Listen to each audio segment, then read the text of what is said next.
Welcome to Negotiating Happiness, the show that helps you find happiness, success, and balance in your work and life. I'm Adriana Fierastrau, your host for this journey into entrepreneurship and personal growth.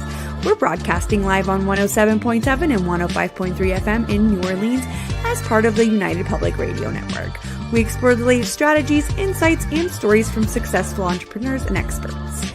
From managing stress to building a thriving business, we've got you covered.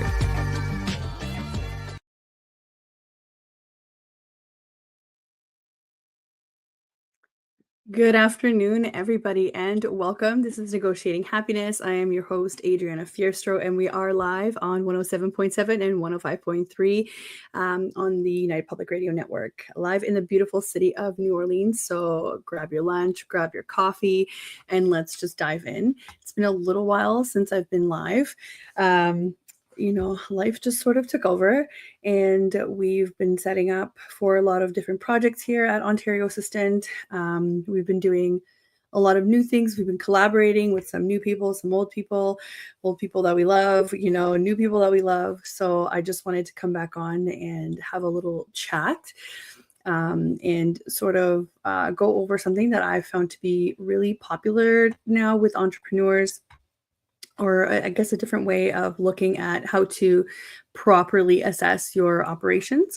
So let's talk about inefficiencies, and let's talk about how we can, spot them, how we can fix them, or how we can approach them, because it's not always easy to fix that in your own business. So this is something that we offer to other entrepreneurs.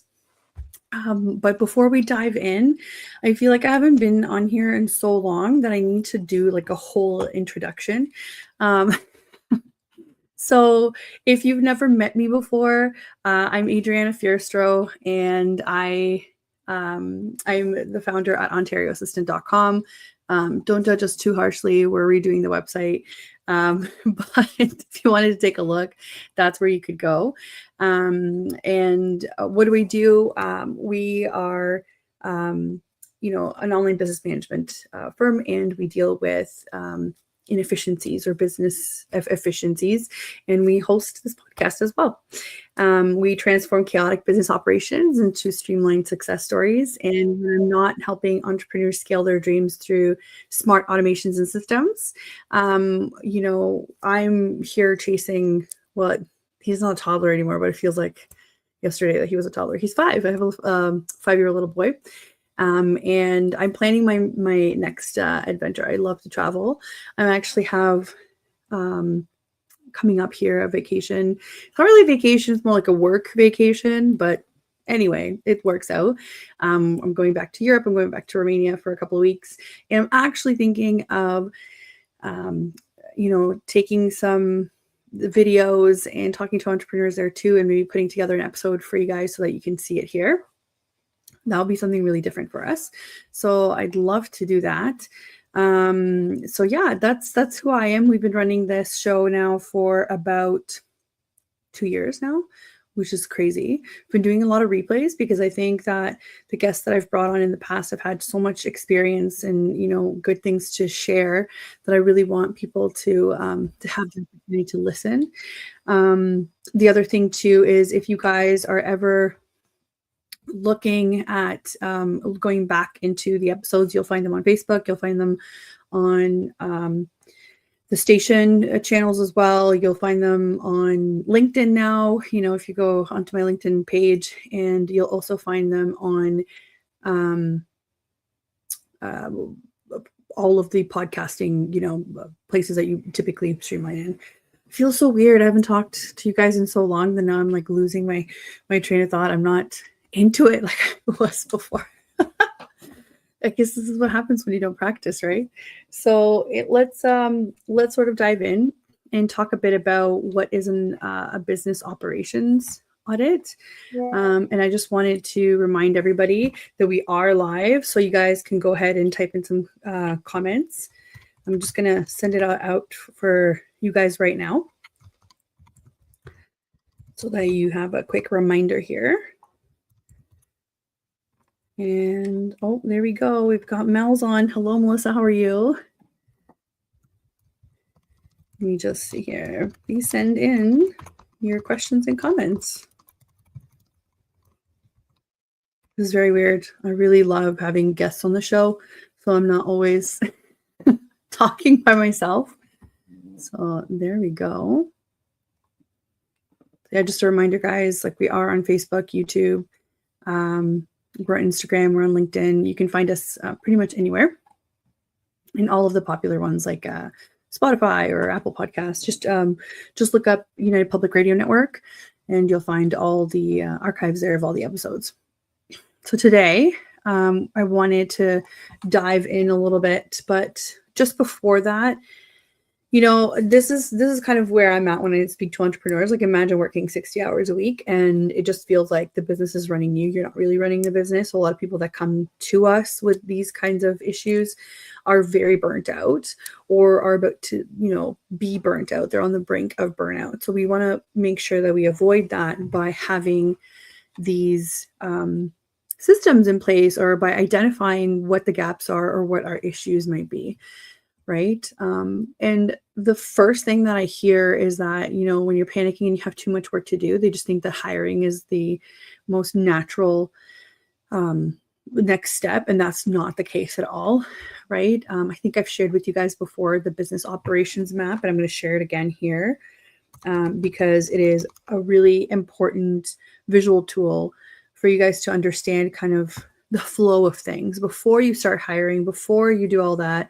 In order to be successful in your hires or not waste money and time doing that, you need to have certain things in place, right? And if you don't have those things in place, you're stuck in this loop of hiring and rehiring and firing and all of that. You could be spending thousands of dollars on somebody who's ineffective, and not just because maybe it's them, it's because you don't have the tools or the systems to support them in their job. And that's really important. It's not just about delegating and just saying, hey, do this task. And we're all guilty of it because it's hard. It's hard to manage all of it all at once. So I'm going to show you guys again sort of what it looks like here. And this sort of goes back to the, hey, like, growth isn't linear, right? We've talked about this previously. Just gonna pop it up on the screen. If you guys are just sitting there listening, I will talk you through the different stages so that you understand, and then you can see it later if you'd like to. Just gonna share my screen. There we go. So if you look at this, right, I'm going to try and zoom in a little bit for you guys. A lot of people, when they talk about hiring, you'd be on stage 3. We're not on stage 3 when we're trying to fix our operations. We are actually perhaps in the grow stage, or a reoccurring growth stage, right? So before you can go ahead and talk about, I need help and I need to spend thousands of dollars on hiring somebody, you need to make sure your brand's on point. You need to make sure that as you're growing, your leads are flowing, your clients are happy, and that your brand continues to grow before you add a team member in, right? Before you add that extra kind of category on there. And what does that mean? It means, you have to do your research. You have to show people how you provide value, and your marketing has to be very clear. And it takes a really long time for your marketing to be clear when you're running a brand, because you're still figuring out what's that niche, right? Like we've talked about this, when we're in the hustle stage, we're like, we can do anything. We can help you with anything, but that doesn't really help you, right? That only helps what you think the other person might need. But it's actually very confusing for your clients, because they never end up thinking of you as like, I know this person that does X things. They just say, oh, I didn't really know you did that. And I've made that mistake myself, over and over. Social proof is really important, right? So get your testimonials, get your reviews. People want to hear about other people, right? They want to see that. They want to see how you act with other people, and they want to see how well you've helped other people. And in stage 2, it's like you worry about the client experience, like how you making things as easy as possible for those clients, right? And then we kind of introduce tools. And maybe you're at the stage where you're using like 1 million tools, right? You have 1 million for everything. I have clients who are very tech savvy, and then I have clients who don't love that. And that's okay. We can find a happy medium. Do I think that you should be using 10 tools?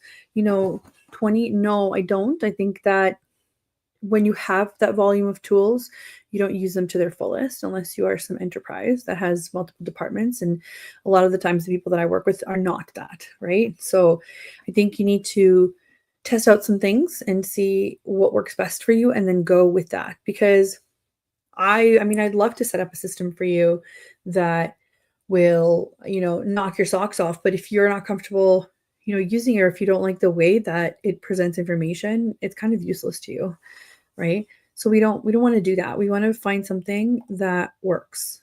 We want to find something that you're going to be able to use day to day. And once you're in like stage 3, you can think about like, hey, do I need subcontractors to help me with the work? Do I need to actually have a team? And I always say this, people overlook this all the time before they decide to hire somebody as an employee versus a subcontractor. I always say, like, have you talked to your accountant about this? And they're, 9 times out of 10, they're like, no, I haven't. It's like, well, you should, because they're going to be able to give you a cost analysis of, is it actually going to be cheaper for you to use a subcontractor or an employee, right? Subcontractors typically have higher rates, but employees have a lot more hidden costs, right? Including the cost of complacency. Whereas a subcontractor, they want to do a good work for you. So complacency isn't as normal or as typical, where you don't encounter it as much, right?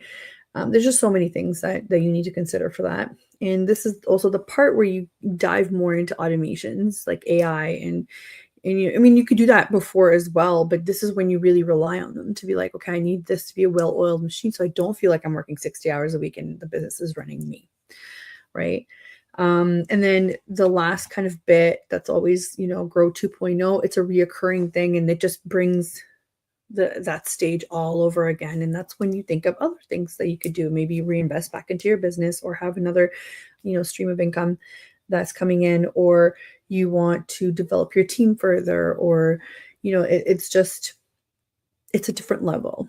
So I'm sure all of these things are running around in your head all at the same time, but a visual like this is supposed to kind of keep you in line with, one thing at a time. We don't have infinite resources, so we need to focus. So that's kind of like the introduction of it. So when we do a business audit, we try to slot people into whatever these stages are. So I'm going to share now sort of what we do when we do a business audit. So first off, we typically meet with somebody and we have a discovery call, right? And we will assess kind of what they need. And we always recommend maybe we should start with, a business audit to help us understand more about what you want to do. So even the people that have the most processes, or, like, yeah, I've already been through this, they understand why a business audit is necessary, because we don't want to spend time or resources in a spot in your business that doesn't require it, because it's inefficient, right? So there's different parts of a business audit that we typically go through. A lot of it in operations focuses on, admin, and who do you need for admin, or can these things be done by someone else or another platform, right? You don't typically need to do repetitive things if a machine can do it for you, right? Like, I mean, that seems pretty common sense. We start off pretty much with what are the tasks. So the first section in here is like the administrative workflow and the optimization. We want to make sure that you're aware of all the tasks that are happening. I can't tell you how many times we've had 2 people from a business come in and they both have different answers for these questions, right? Like, some of the questions would be, what are your recurring daily, weekly, and monthly admin tasks? Like, what are there tasks that frequently get delayed or deprioritized? And a lot of the times, because they have different roles, and it makes sense. But if you don't check in with your team, your existing team, this might be an issue, or there might be duplication of work, or you find out that someone's sitting there and inputting information from like 3 different sources, but yeah, it's the same information and they're doing it manually every time. So not only is that inefficient, it just invites human error, and you're wasting time, right? You're just wasting time. And it's probably not the most fun task for that person to do. So they're probably not very engaged with that, right? Then we look at tools and software. When you look at tools, you want to make sure that you have the right ones. We've talked about this earlier. It's either that people use too many tools or not enough of the proper tools. I know lots of people who like to go on AppSumo, which is it's a great website. If you're hearing this, please sponsor me. But they look at, hey, this would be really good with this. They're beginner stages tools typically. And it's lovely that they have that opportunity where you're not stuck into a subscription. You can actually purchase your licenses from AppSumo for some of these tools forever.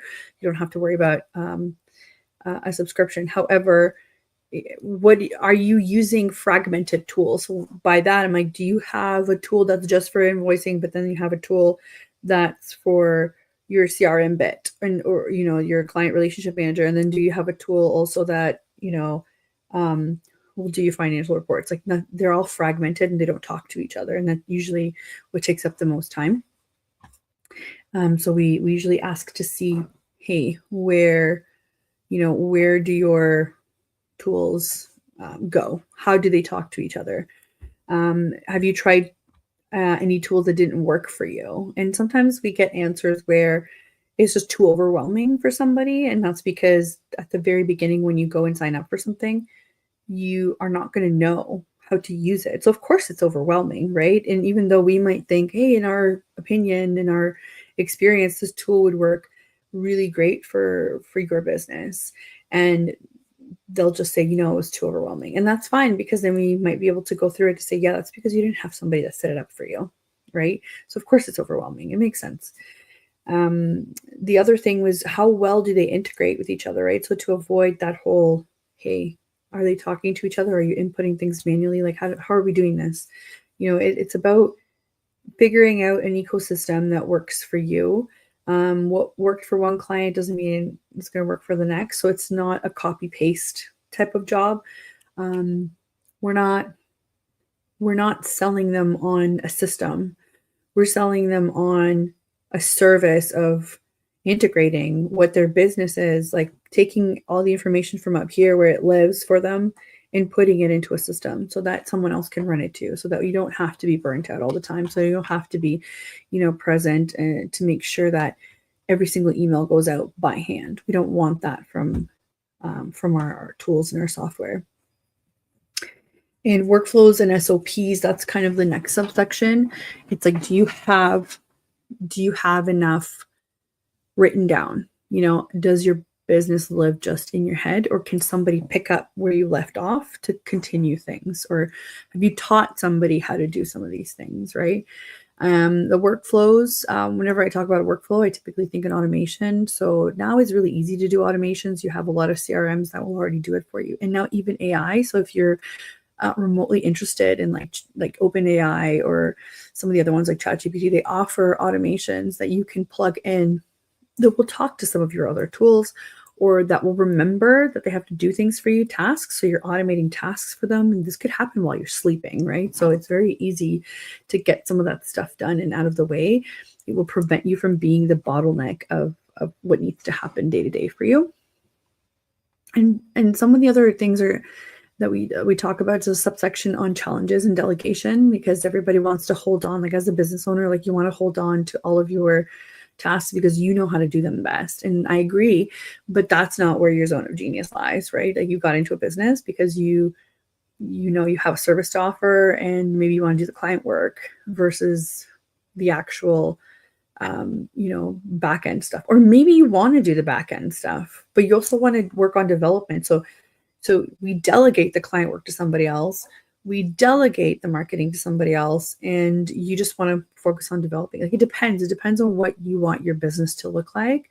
But this is where we find out where those priorities lie, so that we can make a recommendation to say, hey, I think all of these tasks are able to be done by this. This can be delegated. This is what you keep, and this is what is no longer relevant. So every time you go through one of those cycles that I mentioned before, so I'll put it back up on the screen so you guys can see. So every time you go through like a reoccurring growth stage, or like you're going again into stage 3 for scaling, some of the processes that you had before no longer make sense because your volume changes. So you're never just done and set up. It's cyclical. It comes back in a couple of years or in 2 years or a year. It depends on when you receive this kind of abundance in leads and clients. Got another comment here from Mel. She says, automating some of your admin tasks are a game changer. 100%, because you're not sitting there just, like a zombie trying to do them over and over. I mean, we've all been victim to this whole, no, I have to stay up to do it, and I'm the worst for it. I stay up all the time, and I shouldn't, and I need to sleep because like, oh, I have to do this and I have to do that, because sometimes I am my own bottleneck, and maybe some more of the tasks can be automated. So that's always something that you can keep in the back of your head. Thanks for that, Mel. And then our next subsection would be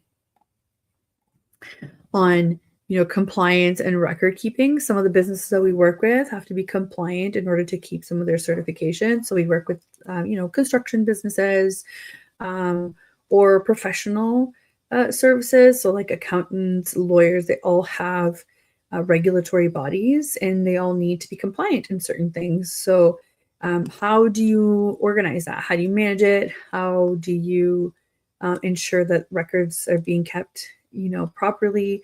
It's a fine line between forgetting to do that and just never doing it ever, because it's just not in the time budget, right? Like you have to have like a resource budget and a time budget too. And that's when we talk a lot about having an ideal calendar and just setting up your week in a way that you will allow to have other things like to pop in. And I get it, like I'm busy too. Everybody's busy.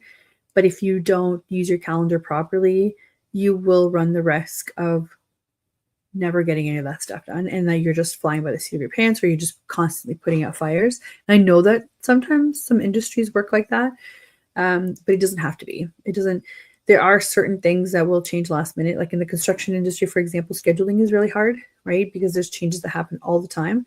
But everything else that happens around that doesn't need to be a fire to be put out, right? We can deal with some parts of the industry that are the norm, and then other parts we can alleviate with having more planned time to do things, right?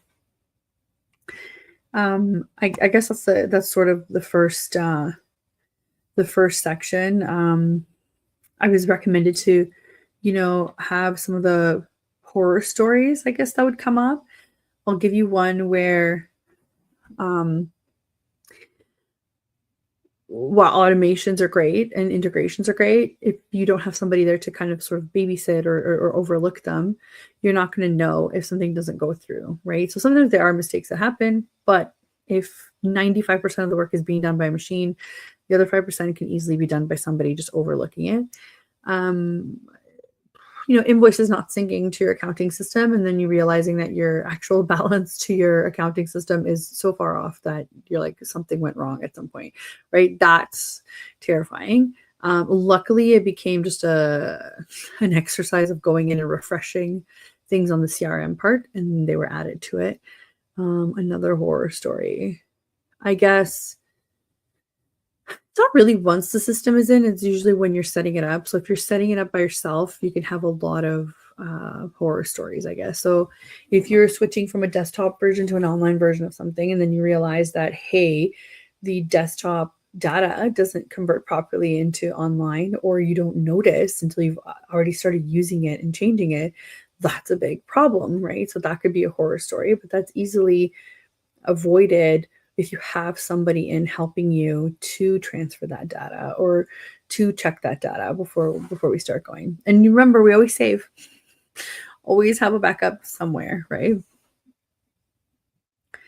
And I guess the one thing that we didn't really talk about in this admin discussion in the first section is there is also a hidden cost of task switching. So I was serious when I said not only should you have an ideal calendar with time blocks, your staff should too, because your staff or your subcontractors or whatever, they're the ones taking the time to do things. And the more you switch, the more you don't allow your brain to have, a chunk of time that's dedicated just for that, the more money you're spending in having your brain switch back and forth and getting reacquainted again with that information or with what the task at hand is. So that's definitely one of those hidden costs of inefficiencies.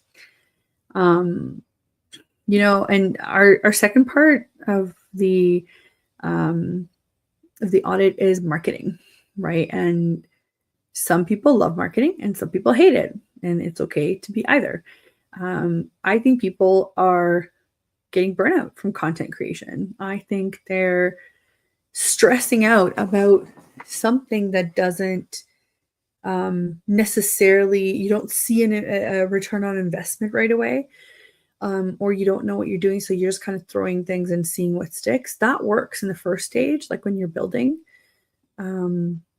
but it doesn't work when you're already scaling or already in a more advanced growth stage. You can't just throw something at the wall and see what sticks. There has to be some strategy, and that's how you can address the burnout. You don't need to post every day. You don't need to have all of the platforms, because your ideal clients don't really live on that platform. And this is why it's so important at this stage here. I'm just going to plop it back on the screen at the build stage to understand your brand. Like, who is your ideal client? This is why you want to know, because it literally trickles into everything else, right? It trickles into your website, how you talk to your ideal clients on the website. It trickles into your marketing, your channels, right? Like your socials, because it's great to have followers, but are those followers converting for you? Like, what are you trying to get? And I know that people tend to think that, hey, more followers the better because they get exposure. Exposure doesn't work unless you can convert that attention into money or into leads or into relationships, right? So some of us that are really small business owners, when we look at social media, it's a task. It's a task and a half. So I have people that help me with it, because I don't want to spend the time to do this myself when I could be here educating, or where I could be in discovery calls, or where I could be doing the work, right? But I also want to build a community. So even though I only have like 1,000 followers, I've gotten more leads from those followers than anywhere else, right? And that's my goal, is to be able to have people relate to me, to what I'm saying. So have a strategy. So we have a strategy in place to say, hey, we really want to focus on XYZ. This is how we're going to educate people, and this is how we can answer questions if we get them, right? What is that strategy? It's not just about selling your services. It's about, what kind of value do you provide? And also, I'm only providing that value 8 times a month, right? Anything else that I post in between, it's because I want to, and it's fun, and it's something for me to connect with an audience, right? But I'm not posting every day. I'm not doing the things that people say they are. If you are a content creator, that's different, right? Like, that's your bread and butter, and that's where you work. I don't work in that realm. I work in the online realm. Instagram, LinkedIn, Facebook, those are just tools for me to build that audience, right? I know that nobody really wants to talk about burnout, but it's just, that's it. Everybody experiences it, right? Content creation burnout. And we kind of went over this, but I guess the idea of the vanity of the metrics trap, and like how your followers don't pay the bills, it's true, right? Because how many of them actually convert into leads?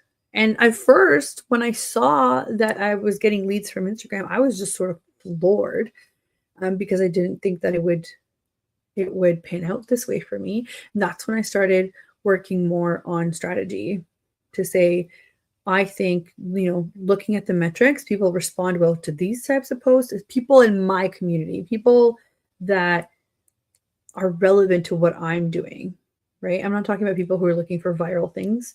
I don't want to be viral, because I can't accommodate that sort of volume of work. So it's actually going to be bad for me if any of these things do go viral. I'm not a person that sells products, right? Like, you have to be really clear on who your audience is and who your customers are, your clients. I don't sell products, or I don't sell digital products either. So it's not like there's an unlimited amount of products that I can accommodate that kind of demand with. So why would you want that, right? Even in services, like you want to be booked out till next year. I promise you, you can do that with a couple hundred followers, right? Like you don't need thousands to have that done. And when it comes to lead generation, right? Because I talked a lot about, Instagram or people responding on LinkedIn, having that, you should always have a stream of leads, right? If you're not and you're doing really well because you've been in business for a really long time, that's great. You can get word of mouth referrals. They're probably the best in terms of they're not only problem aware, but they're solution aware. So those are the easiest sort of clients, right? So word of mouth is typically in that category. When you're getting leads from, your marketing, they're most likely problem aware, but not solution aware. That's why they're coming to you. Or you can get a few that are both, right? When you're getting leads maybe from your website where it's more static, you're not updating as much, you're not, that's where they're cold leads, right? So you have to measure the way that your leads actually present themselves to you. So then you have to go put your time and energy and resources in the spot that brings you in the easiest of that, right? So if they're both problem aware and solution aware, that's where you go. That's where you put most of your time in there. Or else you're just going to waste time. You're going to waste money. I see a lot of people that want to do Google ads, but they haven't even tested their website to see like, where are you losing people? Which page is it? Can I fix it? So what you're doing is you're amplifying a problem versus just testing it organically, fixing everything, then seeing that there is organic reach and that people go through the journey in your website to contact you. Then you amplify that because there's some success there, right? Everything is about metrics, because if you're just doing things to do things, you might not get the results that you want. Okay. So this part of the business audit that we would do is just the marketing strategy and execution. So we talked a little bit about that. But before we go into it, it is 1:34. So for those of you that are just tuning in, I'm just going to do another quick station intro. So we are live at 107.7 and 105.3 FM on the United Public Radio Network in the beautiful city of New Orleans. I am Adriana Fierastrau, and I am your host for Negotiating Happiness, where we talk all about entrepreneurship and the journeys that everybody goes through. You can check out some of our archived episodes online on all of our socials, or on Spotify, Apple Podcasts, all of it will be there. Just type in United Public Radio Network and look out for Negotiating Happiness. Give us a follow or a subscribe or anything, just to know that you're around here, and that will help us create more content. We're just diving into business inefficiencies and how we can address them with a business audit. This is something that we offer to our clients, and it's very involved. Like you're doing that part, you're answering those questions, and we're coming up and we're picking out things and requiring more information from you. And then we go back and we work our magic. We'll do a report for you with a step-by-step of, hey, this is how it all works. Here's what our recommendation is. Here, if you have options, or here, if you want to DIY certain parts of it, we give you some of the resources. And then if you need help, that's when we can come in. And typically this is how our relationships start now, because it's already with a really good understanding of the business. It really helps to get us to know you, right? So some of the things that we ask is kind of like a marketing overview, what we currently talked about, or a content and social media overview, right? Like, what kind of content do you create? Do we think it's too much, or does your audience really live on TikTok? Like, is that who your demographic is? And that sometimes indicates an issue with branding and branding messaging. So that's what we have to go back to basics, right? I always say this: people that are naturally entrepreneurial have really good business ideas, and the reason why they experience success so quickly is because their ideas work. But what that means sometimes is that they forget about the whole build, grow, scale sort of model, like business model. So they're right into the growth stage at this point, and they're wanting to scale forgetting that like the building blocks haven't been built yet. So a lot of the times we'll be able to see that when we look at their social media to say, you're talking to everybody. You're not narrowed down into who your actual audience is, right? Not that we want to restrict you from what you're doing, but there's a way to do it where you're targeting different markets, right? But that has to become your community so we can see that they're all over the place, or we can see that they didn't do that research. Has it changed, right? I think I was talking before, there are plenty of people who have word of mouth referrals, but they don't have an active online presence. And in 2025, that's really hard because, I mean, look at what a couple of years ago, we were all locked in our houses, not being able to go and talk to anybody, but online was our refuge, or so we would do our shopping or whatever the case is, right? So we have to be very aware of how things can change for us. And social media is one of those tools that it's available for you. So use it, you know. This is when we ask about audience insights, right? This section. We ask about the branding and messaging as well, the lead generation and email marketing, if you do that, right? Advertising, partnerships, referrals, like we're trying to understand where all the sources coming from, you know, we don't want to have a period of time where nothing's coming through for you. We want you to continue to have it so that you can grow and you can scale. And a lot of the times people tend to say, well, I know people, right? And like, that's great that you know people, or I'm just going to do Google ads, right? So I already told you, like the trap of Google ads, throwing money at stuff. It doesn't work if you don't test it, or if you're not clear on who your clients are, because I'll give you the perfect example. When I first started out, I was doing virtual assisting. So my website was all about virtual assisting. So if I went to go put in Google ads, a lot of people that wanted to become virtual assistants would click on it, even because I would have pages that would explain what a VA is, because it was still sort of new for businesses. But I didn't want my ad money to be spent by people who wanted to become VAs, because I was already one. I wanted clients to do it. So obviously I wasn't speaking to the right audience enough that Google understood that this was not the purpose, right? So that has a whole other implication where you're talking about your website copy. You're talking about your SEO on your website. You're also talking about how you're setting up your Google ads, right? Like there's so many things that sort of work together to make something successful. The next segment would be systems and the tools deep dive. So we would ask them. I think we talked a bit about it before, about kind of like the shiny object syndrome, right? Where you're like, oh, look, I've got all these tools. Now I want to be able to use them all. And sometimes you are able to, and sometimes it's really cool, but they don't fit into your ecosystem. They don't. It's just stuff that you want to do because it's, oh, it would be nice if we had this, but you haven't built it into your system yet. So we try to integrate that in for you. Or we say, hey, you've paid for 3 other tools that have overlap in capabilities. Can we narrow it down, right?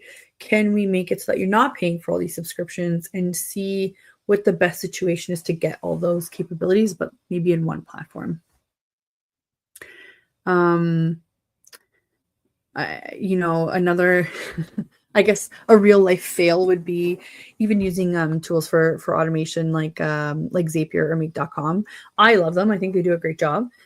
Some of them are very user friendly, but they do fail as well, right? There are Zaps or Make.com connections, or whatever the tool may be. It could be all of them that will fail, and that's not really on the tool. It's really more on the situation. So if you're connecting it to 3 other platforms around, you have to kind of understand that sometimes those connections they'll just time out, or they'll fail, or they just want you to log in again. So this is why it's important to understand how these tools work, or to have somebody on your team that understands, so that you're not stuck or thinking, oh my God, I've lost all this data. Give you an example. For Zapier, you could just manually pull the data through. So it records it. It just hasn't completed the zap yet. So don't panic. Just illustrating the importance of having somebody around that understands how all of this stuff works, right? The other thing that I would probably warn against, and we have questions in this in this here in our questionnaire for the audit is that you might be good with the tools, you might be ready to go, you've paid for to have integrations or to have the everything set up by us, but then your team is just completely not on board with it, that it will fail because you need people to be able to integrate that into their day-to-day. So if you're changing your systems completely, then you should probably also allot time and resources into training or into, hey, can you test it out, and then have this person that is an implementer available to you to answer questions on how to do it. A lot of these platforms and tools have really good tutorials online on YouTube or on their websites, or just educational pieces, but it's not the same as you applying it to your own business. So when we look at this kind of thing, we ask questions that is specifically, how do you use it? How do you wish you would use it? And is it being used, or have you given up? And it's typically because there's no consistency in the usage of the tool, and that's a problem. And that's typically because of staff or the team. So that's something to sort of think about, or to just providing that support will definitely help, because it's not only overwhelming for you as your business, but it could be overwhelming to the people working for you as well. We have here another section, which is the strategic vision and future planning. This is where we kind of give you that, hey, so we know that you started out with this really great idea, and we know that you don't always want to be the doer, even though you think you might. You don't, because you want to be the thinker. You want to be the person that does the development. You want to be the person that grows this into the business that you truly want, right? So this is where you go into the CEO versus the operator mindset. And we ask about, hey, what are all the tasks that you do that you shouldn't be doing, right? Or we explain that, and we go into detail of, like, here's why you don't want to do this, right? We'll do exercises on, here's how to stage everything out, or how to plan everything out, how to delegate, because you want to have a chunk of time every week for innovation. Or I guess we've seen a trend in businesses that want to franchise, right? So what do you do if you're still running the business? This business is bringing in cash flow, but also eventually you want to franchise. You have to get it ready for that. So there's usually a timeline. So we put out a timeline of, hey, the next 6 months, here's what you should probably work on if you're thinking about the future. Because separately, after we do this audit, we'll have like a 30-day plan that could happen immediately, and then a 90-day plan to be like, oh, here's what you do in the first quarter of this, right? But separately, for the future, how do you prepare for that? So here's some tips on how to franchise, or here's some tips on how that would work, or here's what level you need to get at in order to experience some of that positively, right? And when I was looking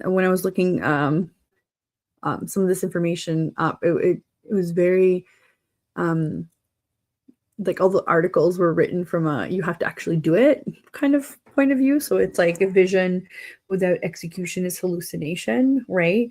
So it's great that you have all of this this information, or all of these ideas, but it's no good if you're not going to execute it, right? So how do you execute it? So this portion in that audit will help you to say, here's, step 1 through 10, here's what you need to accomplish. It becomes sort of a list, right? So you don't have to worry about execution, or you can worry all you want, but at least you have a plan, right? And another thing that we talk about too in that segment of our business audit is risk management. It's like, how do you prepare for things? Do you have insurance? Some of the operational things that we just need to think about. And we highlight, hey, this is something that we definitely need to work on, right? Or this is definitely something that you can give you a referral for, or a recommendation how to do it in the most cost-effective way or time-effective way, right? And it's something that that a lot of people already take care of, or they've never had to think about it. So it just depends on your size. We have a question here from Melissa. It says, team members have to be on board, especially managers and supervisors. That's right. So this was relating to the bit about the implementing tools that you're never going to use because your team isn't on board. So that's something that you can work on, training and development with your team, and to explain, like, this is actually going to make, your life easier. It's going to keep us on track. It's going to keep us, doing more and more and more, because that's what you want. So yeah, for sure. You need to have the people that are at the top on board to keep reminding the people that work that this is just how we evolve as a company, right? Which I see it all the time. It's not always a priority for people, right? But then we just end up spending more time and money trying to do it again in three to 6 months or a year, right? So that's true. The next section would be,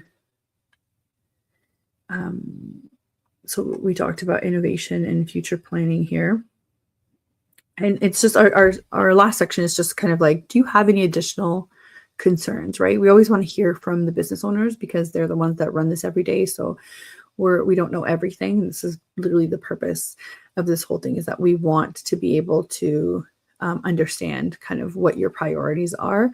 At the end of the day, you make recommendations based on our experience. If you want to take them, then that's great. Here's how we can support you, or here's what we can do so you can do some things on your own if that's what you wish, if you want to be more hands-on. But if you don't, and you say to us, hey, this is my priority here, no problem. We can help you with that. Sometimes it's very obvious that in order to get to that step, we need to do like 2 steps before. So we get to kind of explain that again to the client, and 9 times out of 10, they understand. And they're just busy. So they don't need to understand all of this like we do. So this is why we're there, right? We're there to make them feel more at ease and to make them understand that there's a plan. We can execute this. You just need to wrap your head around it and approve it. And then on we go, right? So once we have the sort of questionnaire done from the client, we'll go into a review meeting, and we will ask additional questions based on like the answers that they already have. Then we go away and we turn it into this format of 30-day plan, 90-day plan. We identify some of the things that they do really well in hopes that they would keep that up, and then some of the things where we say, you could really work on this too. And this could be based on conversations that we've had with them already, so they're aware, right? But we're just putting it there so that it's easier to process once they're going through it. The other thing would be their 90-day plan, so longer term, then their future visions, and just usually in the innovation part is a lot broader because we haven't dove into it, kind of thing. So we always, say, let's try and fix some of these things now that need to be fixed or that need to be added, in order to have you run it a lot smoother. And then you have time to kind of develop the innovation or the future plans that you do have. So it's all about finding a good balance for that person. So yeah, that's just how we do our business audits.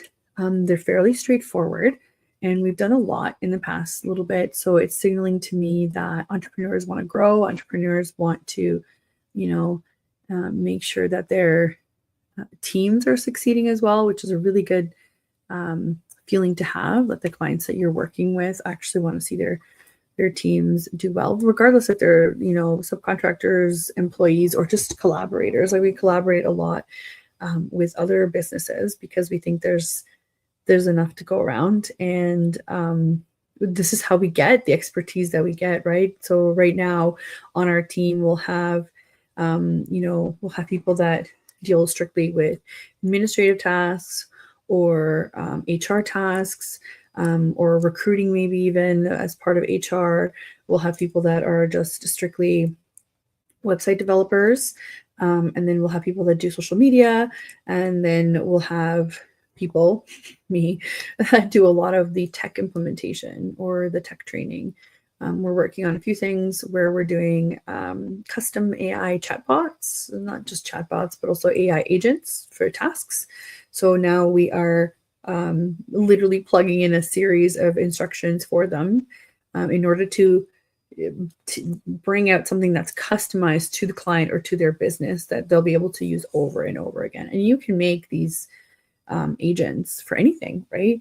I think right now people are looking at AI either with fear or with excitement. And if you're looking at it with excitement, you're thinking that you can just have a conversation with it and it will give you what you need. But unfortunately, there's a lot more than that.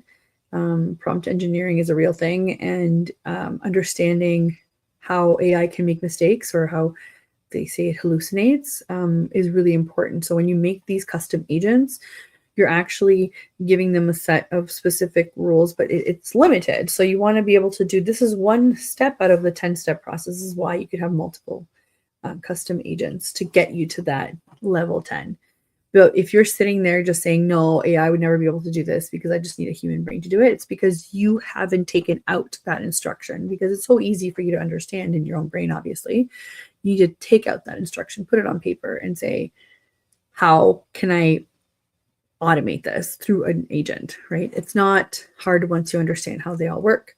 I could do like a whole episode on AI if this is what people want, but that's about it. I just wanted to kind of check in because I haven't checked in a really long time. I've just been very busy with clients and life, and we always talk about on the show about negotiating your happiness and what's that thing that makes it worth it. For me right now, it's summertime here. And again, if you haven't tuned in before, like we're up in Canada, it's summertime and everybody wants to be out. And I think you can see a little bit of sun coming out of my window there, but we want to be out. We want to be hiking. We want to be swimming.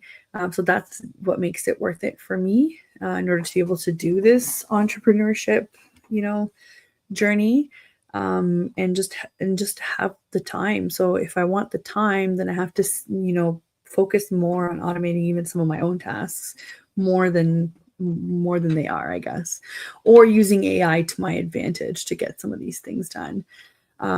There's so many things that we could use it for. Maybe the next episode, what we'll do is we'll talk about AI.